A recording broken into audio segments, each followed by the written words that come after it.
bimaze kwiyongeranya, amacakubiri y'amoko, uturere n'amadini n'ubusambanyi bukomeye bimaze kwiyongeranya. Ibihe tugezemo bakundwa n'ibihe biruhije, ibyaha by'uburyo bwinshi bimaze kwiyongeranya, amacakubiri y'amoko, uturere n'amadini n'ubusambanyi bukomeye bimaze kwiyongeranya. Ko bose bita bakijijwe, intambara ziva hehe? Kw'isengero zuzuye abantu, mbega urwango ruva hehe? Ko Yesu yatugize umwe, amacakubiri ava hehe? Yesu yavuze mbahaye amahoro, tuyakire mu mitima yacu.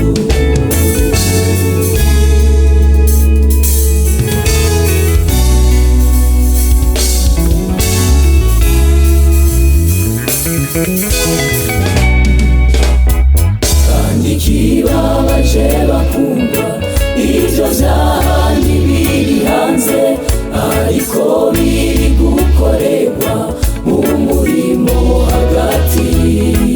Uhura mwene so wundi akakubwira ngo amahoro, ariko mu mutima wiwe agucira ubwo gupfa.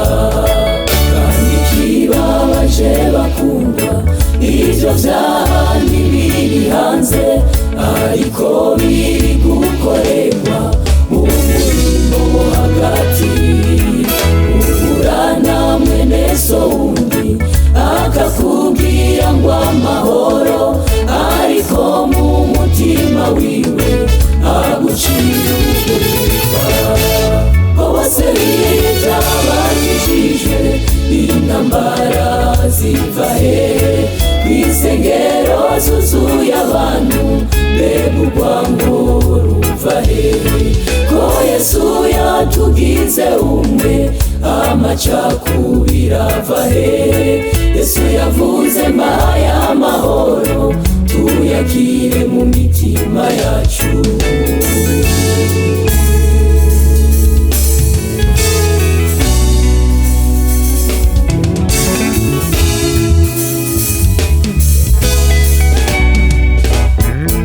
Iwe mukozi uri gukora, suzuma neza ibikorwa vyawe, kuko abavuga mwami mwami sibo bazinjira mw'ijuru, kiretse abarimo gukora ivyo umwami Imana ishaka, abo nibo bazinjira mu bwami bwo mw'ijuru.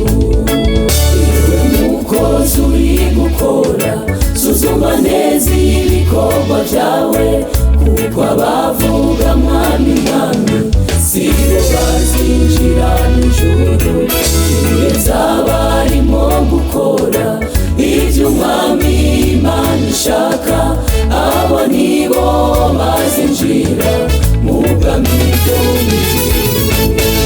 Ko bose bita bakijijwe, intambara ziva hehe? Kw'isengero zuzuye abantu, mbega urwango ruva hehe?